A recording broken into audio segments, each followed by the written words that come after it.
오늘은 낮은 곳의 하나님, 낮은 곳의 하나님이라는 제목으로 우리 하나님 말씀 함께 나누도록 하겠습니다. 인간의 사고를 주관하는 생각을 사상이라 그러는데 그 인류 역사에는 두 줄기의 사상으로 흘러왔다고 볼 수 있습니다. 하나는 히브리적 관점에서 만들어진 그 헤브라이즘이라는 사상이 있고 또 이제 헬라적, 그리스 로마적 관점에서 만들어진 그 헬레니즘이 있어요. 그 헬레니즘은 중요한 게 뭐냐? 그러니까 존재가 중요합니다. 존재하느냐, 존재하지 않느냐. 그래서 뭐 데카르트 같은 철학자는 나는 생각한다, 고로 나는 존재한다, 뭐 이런 말 들어보셨을 겁니다. 그러니까 이게 왜 이런 얘기가 나왔냐면 내가 존재하는지 존재 안 하는지에 대한 궁금증 때문에 나온 거예요. 그래서 내가 과연 존재하는 것인가, 존재라는 걸 어떻게 증명할 수 있을까를 곰곰이 생각하다가 다른 모든 건 다 의심할 수 있어도 지금 의심하는 나라는 존재 자체는 의심할 수 없고 분명히 존재하기 때문에 내가 생각하는 것을 보니 나는 존재한다. 뭐 이런 얘기를 한 거죠. 그래서 내가 헛개비인 것 같으니까 자꾸 이런 의심을 했다는 거예요. 그 반면에 그 헤브라이즘, 히브리적 사고라 그러는데 여기 이제 성경적인 가치관은 존재보다 그 움직이느냐를 더 중요하게 봅니다. 그래서 운동하고 있느냐, 역동적인가 그걸 보는 거죠. 그래서 성경 시작부터 하나님의 일하심을 먼저 선포하죠. 태초에 하나님이 천지를 창조하셨다. 그분이 일하셨다. 그래서 말씀에 살아있는 그 에너지, 그 움직임에 그 초점이 가 있는 거죠. 그 이제 우리는 철학적인 사고가 굉장히 고급하다고 생각하는데 성경은 그걸 저급하다고 봅니다. 그래서 초등학문이라고 표현하는 거예요. 세상 철학은. 그 왜 그러냐? 움직임 없이 생각으로만 이렇네 저렇네 하는 건 다 허무한 거예요. 아무것도 만들어지지 않는다는 거예요. 그래서 움직이지 않으면서 실력도 없으면서 말만 많이 하는 거, 그거 이제 초등학문이다. 저급한 거다. 성경은 그렇게 평가하는 겁니다. 뭐 이건 뭐 굉장히 단순한 원리고 당연한 원리입니다. 여러분들이 뭐 이렇게 내 자녀를 사랑한다고 했을 때 아주 어린 자녀를 내가 너 사랑하는 거 알지? 뭐 이렇게 얘기만 하고 밥도 안 주고 섬겨주지도 않고 키워주지 않으면 아이는 죽겠죠. 그건 사랑이 아닌 거예요. 말로만 사랑한다, 사랑한다 하는 건 저급한 겁니다. 그 말로만 뭐 한다, 저거 한다, 이거 한다, 저렇다, 저렇다 평가하는 거 다 저급한 거예요. 그래서 예전에 그 잡지 중에 그 예술하는 사람들을 그 평가하는 그 잡지가 있었습니다. 그 제목이 제가 생각이 안 나는데 뭐 예술과 평론이었던가 그랬던 것 같아요. 저는 그걸 보면서 그 평론가들의 평론을 보면서 얘네들은 진짜 웃긴다고 생각했습니다. 자기들은 그 작품 만드는데요 손가락 하나 까딱하지 않은 거예요. 그러면서 함부로 그 작품에 대해서 평가를 합니다. 영화도 그렇잖아요. 몇 년간 막 돈 들이고 땀을 흘려서 찍었는데 영화 평론가 한마디에 영화가 흥행할 수도 있고 망할 수도 있습니다. 그게 굉장히 무책임한 일입니다. 여러분들도 누구를 평가할 때 함부로 평가하면 안 되는 게 여러분들이 그 인생 살아보지 않았잖아요. 그 함부로 평가하면 안 되는 거예요. 누구도 다른 사람의 인생 그 속에 들어가 본 적이 없기 때문에 뭐 이건 이렇고 저건 이렇고 뭐 기준은 말할 수 있겠지만 그 인생이 잘 됐네 잘못됐네 이렇게 함부로 평가하기 쉽지 않다는 거죠. 그래서 입으로만 얘기하는 건 성경은 그거를 좋게 보지 않습니다.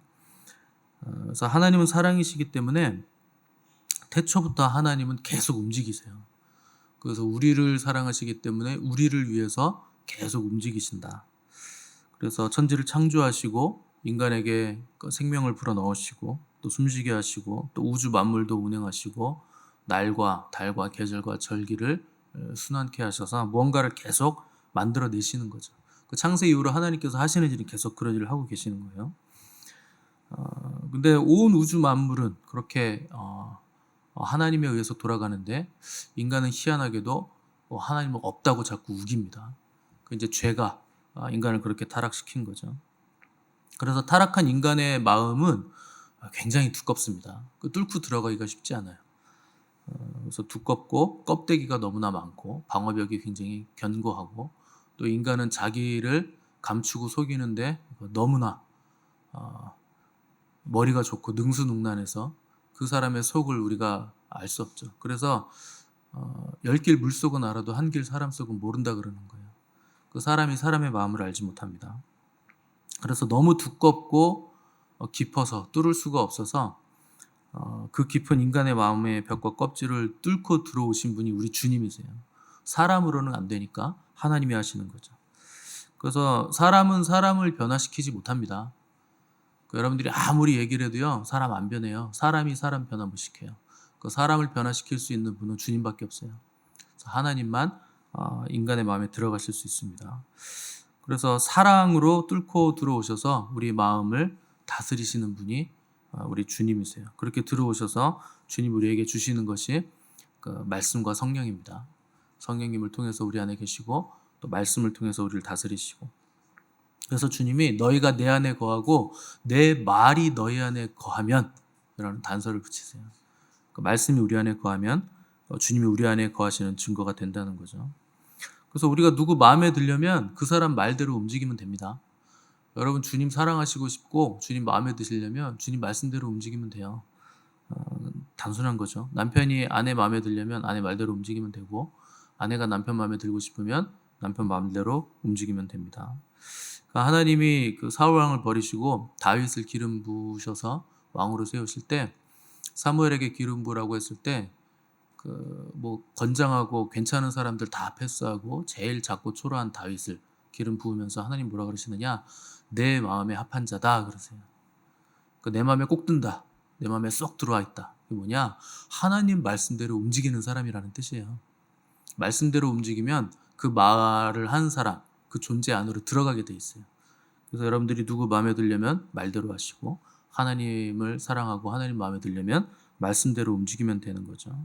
그래서 하나님 마음에 꽉 찼고 하나님의 말씀이 내 마음에 꽉 차 있다. 그걸 우리가 충만하다. 이렇게 부르는 겁니다. 오늘 본문에서 바울이 아버지께서는 모든 충만으로 예수 안에 거하게 하셨다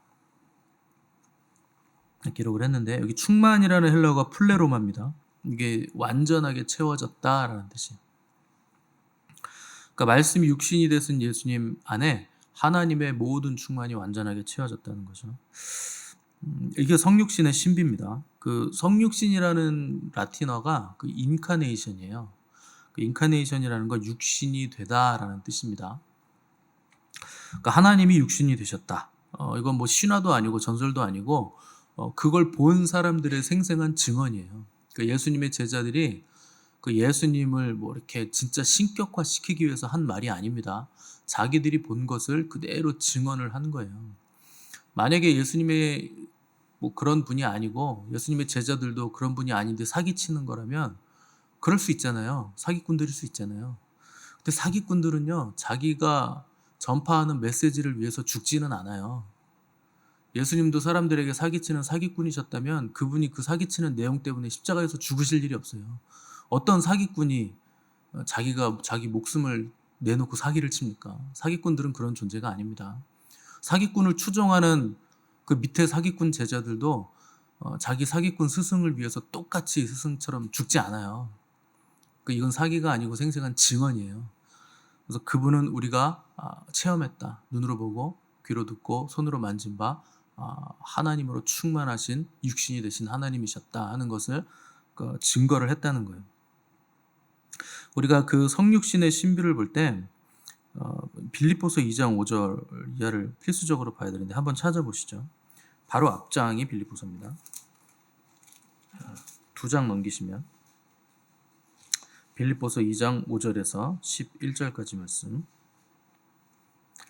제가 읽겠습니다. 너희 안에 이 마음을 품으라. 곧 그리스도 예수의 마음이니 그는 근본 하나님의 본체시나 하나님과 동등됨을 취할 것으로 여기지 아니하시고 오히려 자기를 비워 종의 형체를 가지사 사람들과 같이 되셨고 사람의 모양으로 나타나사 자기를 낮추시고 죽기까지 복종하셨으니 곧 십자가에 죽으심이라.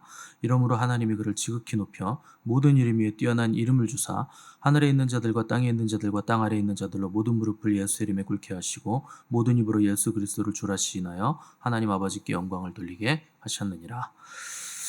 자, 이 구절을 케노시스 찬송이라고 부릅니다. 찬송이라고 부르는 이유는 이건 바울이 새롭게 창작해서 쓴 게 아니고 당시에 초대교회에서 널리 사용되고 있었던 성육신을 찬송하는 기독교 찬송가였기 때문에 이걸 케노시스 찬송이라 부르는 거예요. 여기서 자기를 비워해서 비우다라는 단어가 케노스라는 헬라어입니다. 그래서 이게 케노시스 찬송 이렇게 이름이 붙어 있는 거죠. 그래서 비움이란 건 예수님의 하늘의 영광스러운 상태에서 인간으로 성육신 하실 때 겪으신 일을 비우셨다. 이렇게 표현을 하면서 케노시스 찬송이 나온 거죠. 그 비움이라는 건 낮아지심에 관한 겁니다. 낮아지셨다라는 말과 같은 말이에요. 그래서 예수님은 하늘에서 영광 가운데 굉장히 높고 고귀한 상태로 계셨는데 우리를 구속하시기 위해서 구원하시기 위해서 자신을 낮추셔서 인간의 육신을 입으시는 지독한 낮아지심을 경험하셨다. 그래서 창조주가 피조물이 직접 되는 그 낮아지심을 비우심을 경험하셨다는 거예요. 이건 우리로서는 알 수 없는 겁니다. 이게 얼만큼 낮아지심인지 알 수 없어요. 그러니까 우리는 창조주가 아니기 때문에 창조주가 피조물이 되는 경험을 할 수가 없죠. 뭐 우리가 만들어낼 수 있는 게 없잖아요. 무에서 유를 만들어낼 수 있는 게 인간에게는 없는데 재료를 가지고 뭔가를 만들었다고 했을 때 여러분들이 진흙을 가지고 도자기를 만들거나 그릇을 만들거나 어떤 작품을 만들었을 때 뭐 창조했다고 하겠죠. 뭐 완전한 창조는 아니지만 여러분들이 그걸 만들어 놓고 그게 되는 거예요. 그 상상이 안 되죠. 근데 주님은 그걸 하셨다는 거예요. 창조주께서 피조물을 만들으셨는데 그 피조물 중에 하나같이 되셨다. 이게 낮아지심의 극치라는 겁니다. 그러니까 예수님의 낮아지심은 예수님 생애 내내 일어나죠. 점진적으로 점점 낮아집니다.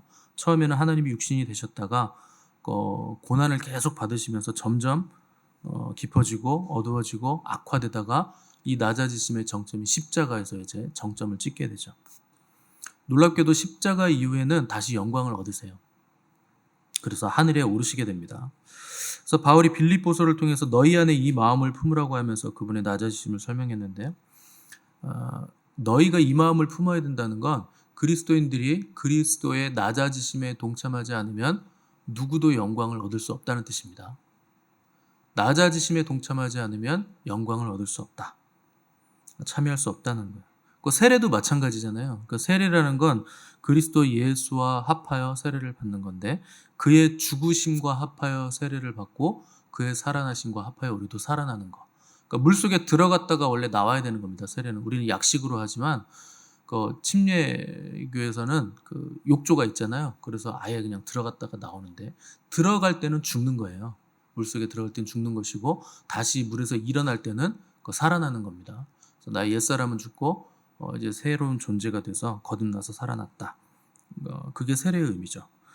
그래서 세례를 받음으로 그리스도와 함께 장사됐다가 세례를 통해서 예수 그리스도와 함께 살아나는 거. 그러니까 죽지 않으면 살아날 수 없고 낮아지지 않으면 높아질 수 없고 비천에 처하지 않으면 그 영광으로 올라갈 수 없다는 것이 바울이 지금 말을 하고 싶은 거죠. 그래서 주님은 그 사람의 모양으로 오셨는데 그냥 사람의 모양으로 오신 게 아니고 놀랍게도 종의 형체를 가지고 오셨다라고 기록되어 있습니다. 그 종으로 오신 거예요. 그러니까 어떤 종기도 없고 위험도 없고 치욕스러운 지위로 오셔서 종이 되셔서 죽기까지 복종하셨으니 그 십자가에서 죽으심이라 이렇게 된 거죠. 근데 하나님은 그분의 낮아지심으로 인해서 그를 지극히 높이셨다 이렇게 되어 있는데 이거는 예수님께서 요청하신 겁니다. 하나님께 직접 이렇게 요청하신 거예요. 저를 다시 높여 주십시오라고 기도를 한 겁니다. 그 요한복음 17장의 그 다락방 설교를 보시면 거기에 대제사장적인 기도가 나오는데 그날 주님이 성찬 제정하시고 대제사장적인 기도를 드리실 때 아버지께서 창세전에 제가 아버지와 함께 가졌던 영화를 회복시켜 달라 이렇게 기도를 하십니다. 그래서 창세전에 내가 아버지와 함께 가졌던 영화로서 지금도 나를 영화롭게 하옵소서. 그래서 이 기도를 하시고 십자가를 지시고 죽으셨다가 부활하시는데 부활하셨을 때 하나님께서 예수 그리스도의 사역이 끝나자마자 주님을 영화롭게 하셨다는 거예요. 주님의 요청대로 해주셨다는 거죠. 그래서 예수님의 낮아지심의 사역에 대해서 그렇게 했기 때문에 이러므로 하나님이 그를 지극히 높이셨다. 그러니까 그렇게 낮아지셨기 때문에 이러므로 하나님이 그를 지극히 높여 모든 이름 위에 뛰어난 이름을 주셨다. 이렇게 기록을 하고 있습니다. 그러니까 낮아지심의 끝에 하나님의 높이심이 있다는 거예요. 그래서 너희도 이 길을 가야 된다는 겁니다. 너희 안에 이 마음을 품으라. 근데 여기 모든 이름 위에 뛰어난 이름을 주셨다고 돼 있어요. 그 사람들은 이 이름이 뭔지 모릅니다. 그래서 예수라는 이름을 높이셨나 보다 이렇게 생각하는데 아닙니다. 새로운 이름을 주셨다는 거예요. 진정한 이름을 주셨다는 거예요. 그래서 모든 이름 위에 뛰어난 이름은 우리가 찬송할 때도 모든 이름 위에 뛰어난 이름, 뭐 예수 그리스도 이렇게 하는데 그 이름이 아니에요. 그러니까 하나님이 예수 그리스도를 지극히 높이셨기 때문에 모든 무릎이 그분 앞에 꿇어야 되는데 그 꿇은 무릎들이 예수 그리스도를 뭐라고 불러야 되느냐? 지금부터는 주님이라고 불러야 된다는 거예요. 그래서 주라 칭하게 하셨다. 주라 부르게 하셨다는 거예요. 그래서 하나님이 높이신 예수 그리스도를 모든 꿇은 무릎이 주님, 주 이렇게 부를 때 하나님이 영광을 받으신다는 거예요. 그러니까 원래 주님이라는 단어는 아도나이입니다. 아도나이라는 건 주권자 되신 하나님이라는 뜻이에요. 그러니까 하나님이 예수님을 높이셔서 모든 이름 위에 뛰어난 이름을 주셨다는 건 아도나이라는 하나님을 부르는 호칭을 예수님께 주셨다는 거예요. 그래서 예수님 앞에 모든 무릎이 꿇어야 되고 이제부터는 그리고 그 꿇은 무릎들이 예수님을 아도나이, 나의 주님, 나의 하나님이라고 부를 때 누가 영광 받으시는가? 하나님 아버지가 영광을 받으신다는 거예요. 그래서 예수님이 자신을 높이려고 하셨다면 이 호칭을 받을 수 없습니다. 그 자신을 낮추시고 죽기까지 복종하셨기 때문에 아도나이, 주님이라는 호칭을 하나님께로부터 수여받은 것이고 그래서 자신의 낮추심으로 하나님이 그를 지극히 높이셨기 때문에 우리들도 이 길을 걸어가야 된다. 종의 형체를 가지고 자신을 낮추고 낮은 곳으로 내려갈 때 하나님께서 우리를 높이신다 하는 것이죠. 그러니까 우리의 근본적인 문제는 그 스스로를 높이고 싶은 거에 있습니다. 그 사람들이 왜 말이 많은 줄 아세요? 그 자기를 높이려고 그래요. 그 뭐 이렇게 누가 찾아와서 무슨 말을 하면 꼭 자기 얘기 아니라 그럽니다. 누가 이러던데요. 나중에 보면 그게 자기 얘기입니다. 자기도 동의하니까 얘기하는 거 아니겠습니까? 그러니까 다 남의 거 뒤집어 쓰고 와가지고 마치 남의 말 전하는 것처럼 하는데 결국 그 이면을 보면 자기 얘기고 자기가 높아지려고 하는 겁니다. 그래서 인생이 꼬이는 거고 사람들과의 관계가 전부 다 파탄나는 거죠. 그게 마귀 원리예요. 마귀 원리는 어떻게든 네가 높아지라고 합니다. 그래서 밟고 올라가야 되고 잘난 척을 해야 되고 내가 드러나야 되는 거죠. 근데 그 성경적인 원리는 그런 게 아니에요. 낮은 곳으로 내려가야 됩니다. 그 낮은 곳에 가서 섬겨야 돼요. 그래서 여러분 교회 오시면 여러분 안락하고 편안하게 예배를 드릴 수 있죠. 그 누군가는 섬기고 있는 거예요. 누가 섬겨주지 않으면 그럴 리가 없어요. 왜 그 성전이 깨끗하겠습니까? 누군가 청소를 했겠죠. 왜 먼지가 없겠습니까? 가만히 놔두면 먼지가 쌓이는데 누군가 먼지를 닦겠죠. 왜 카페 가서 여러분 이렇게 맛있는 차들을 마시겠습니까? 누군가 채워 놓겠죠. 머신은 왜 저렇게 계속 돌아갈까요? 누군가 계속 뭔가를 공급하고 있겠죠. 뭐 무한히 저기서 뭐가 뭐 사르밧 과부의 커피도 아닌데 그냥 나오진 않을 거 아니에요. 그러니까 누군가는 계속 섬기는 거예요. 그러니까 낮은 곳에서 섬기는 자가 있고 죽어주는 자가 있으니까 우리가 살고 그 섬김을 받고 있고 편안한 거죠. 그러니까 성경의 원리는 누군가 낮은 곳으로 내려가야 된다는 거예요. 그럼 하나님이 그를 높이시겠다는 거예요.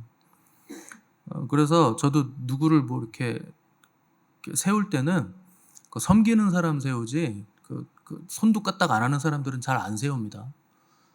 그거 뭐 당연하죠. 까딱 안 하는데 거기 세워놓으면 뭐합니까? 이름만 가지고 있는 거지. 그 뭐 자기 체면 치레만 하는 거죠. 근데 그건 상급이 없어요. 여기서 자기가 상급 다 받았잖아요. 이름 가지고 있었고 섬기지는 않았으니 체면 치레만 했으니까 그게 자기 상인 거예요. 그 하늘에선 상이 없는 거죠. 그래서 마귀는 올라가려고 몸부림치다가 지옥까지 떨어진 거예요. 자기 위치가 있지 않습니까? 근데 자기 지위를 지키지 않은 천사들이 마귀고 악한 영들이에요. 자기 위치를 안 지키고 겁없이 하나님 되려고 올라가려다 떨어지는 거죠. 근데 우리 주님은 오히려 자기를 비워 종의 형체를 가져 죽기까지 복종하셔서 아도나이가 되신 거예요. 우리 주님이 되신 거예요. 그 주권자가 되셨다는 거죠. 그래서 주님이 우리 보고 누구든지 나를 따라오려거든 자기를 부인하고 자기 십자가를 지고 나를 따라와라.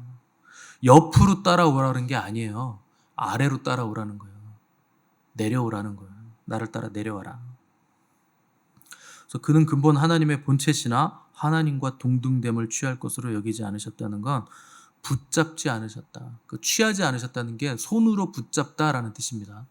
그러니까 붙잡지 않으셨다는 거예요. 그러니까 영원전부터 하나님과 동등하게 누리셨던 영광을 붙잡고 늘어지지 않으셨다. 그냥 그걸 놓으셨다. 비우셨다. 기꺼이 자발적으로 포기하셨다 하는 거죠. 그래서 주님이 어디까지 내려가시느냐? 십자가에서 죽으신 다음에 음부까지 내려가십니다. 그래서 우리 사도신경 외우시는데 원래 사도신경에는 본디오 빌라도에게 고난을 받으사 십자가에 못 박혀 죽으시고 음부에까지 내려가시고 라는 구절이 들어가 있어요. 근데 우리나라 기독교는 이게 싫은 거예요. 주님이 음부까지 내려가셨다는 게 왠지 이상한 거죠. 그걸 쏠랑 빼버립니다. 그래서 그 음부에 내려가셨다는 음부 강화가 사도신경에서 빠져버린 거죠. 원래는 있습니다. 그건 원래 사실이고. 어디까지 낮아지셨냐? 음부까지 내려가시기까지 우리 주님은 낮아지셨다 하는 것이죠. 그게 우리 주님이 높아지신 이유라는 거예요. 여러분 높아지시고 싶으면 낮아지시기 바랍니다. 높아지려고 누구 밟고 올라가고 막 잘난 척하고 나대면 낮아져요. 아무도 인정 안 해줍니다. 그런 사람은. 낮은 곳에 있는 사람, 계속 섬기는 사람, 그 사람들은 인정해줘요. 왜냐하면 사람들도 다 알아요. 이 사람이 어떤 사람인가. 사람이 다 영적인데 그 사람의 영을 왜 모르겠습니까? 말하는 거 보면 알고 행동하는 거 보면 알고. 그 행동하는 거 딱 보면 아유 저거 가식이네 딱 알아요. 왜냐면 우리가 다 가식적인 사람들이거든요. 가식적인데 가식 떠는 걸 왜 모르겠습니까? 내가 전문가인데. 어떻게든 안 하려고 하는 것 뿐이지. 가식 떠는 건요 사람이 금방 알아봐요. 여러분 가식 떨지 마시고 가면 쓰지 마시고 순수하게 신앙생활 하셔야 돼요. 주님 앞에서 사람은 속일 수 있어도 주님은 못 속입니다. 여러분 순수해지셔야 되고 갈수록 어린아이가 되셔야 됩니다. 신앙생활 하는데 갈수록 근엄해지시면 안 돼요. 거꾸로 가는 거예요. 그거는 어린아이가 되셔야 돼요. 순수해지셔야 되고. 그래서 아버지께서는 모든 충만으로 예수 안에 거하셨다. 그 예수님이 우리 안에 오신 거예요. 그래서 우리 안에 말씀으로 충만히 계시고 성령으로 충만해지시길 원하시는 거죠. 그래서 신앙생활은 어떻게든지 높은 곳에서 시작하지만 낮은 곳으로 내려가는 겁니다. 점점 내려가는 거예요. 점점 낮아지는 거예요. 그래서 하나님의 관심은 낮은 곳에 있죠. 그래서 내려오신 거예요. 하나님이 높은 곳에만 관심이 있으셨다면 하늘나라에 그냥 앉아서 그냥 하면서 그냥 계셨겠죠. 뭐하러 여기까지 오십니까? 여기에 관심이 있으시다는 거예요. 낮은 곳에 관심이 있고. 그러니까 우리도 낮은 곳에 관심을 가져야 된다는 거죠. 그래서 여러분 높아지려 하기보다 낮은 곳에 관심을 두시고 점점 더 낮은 곳으로 내려가시기 바랍니다. 물은요 낮은 곳으로 흐르는 거예요. 그게 하나님의 자연의 법칙이에요. 가만히 낮은 곳으로 내려가시면 자연스럽게 흘러가게 돼 있습니다. 근데 물이 이 낮은 곳으로 내려가는 중력을 거스려서 자꾸 높아지려고 하면 못 내려가겠죠. 그럼 말이 안 되는 거예요. 그건 자연 법칙을 거스르는 거예요. 그건 부자연스러운 거예요. 그래서 물처럼 낮은 곳으로 내려가시는 게 가장 빨리 가는 거예요. 물은요 낮은 곳으로 굽이 막 내려갑니다. 직선으로 내려갈 것 같은데 안 그래요. 굽이 돌아서 가요. 그게요 자연스럽게 흘러가는 거예요. 그럼 낮은 곳으로 내려가면 굽이지는 일들이 많습니다. 막 치받아 오르는 일도 많고. 그래도 그냥 나를 맡기셔야 돼요. 그리고 굽이쳐서 내려가다 보면 그게 제일 빨리 가는 길이에요. 그걸 물길이라 그러는 겁니다. 인간이 내는 길은 직선의 길이지만 물은요 자기가 빨리 자연스럽게 내려가는 길을 알아요. 그럼 자연스럽게 내려가셔야 돼요. 그리고 낮은 곳으로 내려가는 게 자연스러워져야 됩니다. 그래서 낮은 곳에 관심을 두고 낮은 곳에 내려가심으로 하나님께 영광 돌리시기를 바라고 인기를 얻으려 하지 말고 주님으로 충만한 인생 되시기를 간절히 바랍니다.